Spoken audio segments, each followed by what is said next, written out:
जब आप अपने किसी फ्रेंड्स की हैंडराइटिंग देखते हैं तो आपके भी मन में यही सवाल आता होगा कि क्या कमाल का लिखता है, क्या मैं इसके जैसा नहीं लिख सकता? अगर मैं इसके जैसा लिख लेता ना तो मजा आ जाता। और आप कई बार वैसा लिखने का ट्राई भी किया होगा लेकिन फेल हो गए होंगे। लेकिन अब आप फेल नहीं होंगे क्योंकि आपके साथ है अब आपका ब्रो, तो टेंशन लेने की कोई बात ही नहीं। भले ही आपका फ्रेंड्स आपको नहीं बताया, लेकिन अब मैं आपको 3 ऐसे सीक्रेट बताने वाला हूँ जिसे अगर आप फॉलो करते हैं तो आपका हैंडराइटिंग इतना स्मूथ हो जाएगा कि आप सोच भी नहीं सकते। और दोस्त, हैंडराइटिंग से आपका एग्जाम में बहुत बड़ा असर पड़ता है। अगर मैं कहूँ कि आपका 10% नंबर सिर्फ हैंडराइटिंग से बढ़ जाता है तो शायद आप नहीं मानेंगे, पर मैं आपको बताता हूँ कि कैसे बढ़ता है। देखो, सुंदरता किसी को भी इम्प्रेस कर लेता है। 100 लोगों में होगा तब भी दिख जाएगा, बस वही आपका एग्जाम में भी होता है। जैसे आप इम्प्रेस हो जाते हैं अपने फ्रेंड्स की हैंडराइटिंग को देख के, वैसे ही एग्जाम कॉपी को चेक करने वाले टीचर भी इम्प्रेस हो जाते हैं आपके हैंडराइटिंग को देख के। और इसका बहुत बड़ा साइंटिफिक रीजन भी है।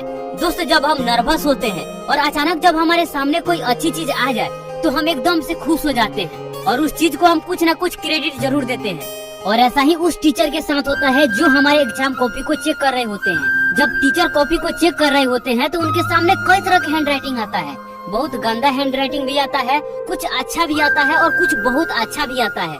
और जैसे ही बेस्ट हैंडराइटिंग आता है टीचर एकदम से खुश हो जाते हैं कि क्या लिखा है। और जब टीचर खुश हो जाए तो फुल मार्क्स देना बनता है। और इंसान का फितरत भी है कि वो अच्छी चीजों को नकार नहीं सकता।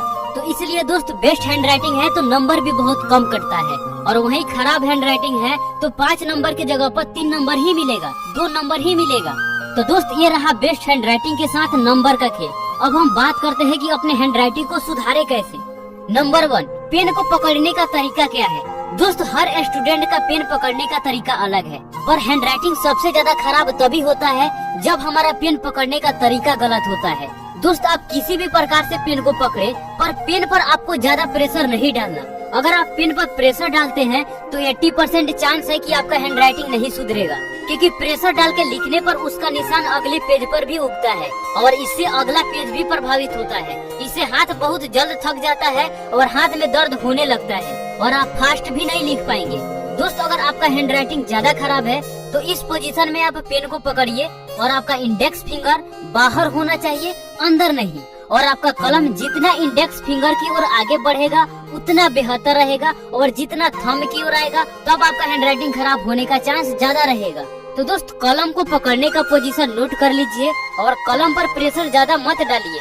नंबर 2, 2 शब्दों के बीच में गैप जरूर रखें। 2 शब्दों के बीच में गैप इसलिए जरूरी है क्योंकि इससे आपका हैंडराइटिंग स्मूथ दिखता है। आप 2 शब्दों के बीच में कम गैप भी ना रखें और ज्यादा भी ना रखें, और जितना हो सके हर शब्दों को बराबर लिखने की कोशिश करें।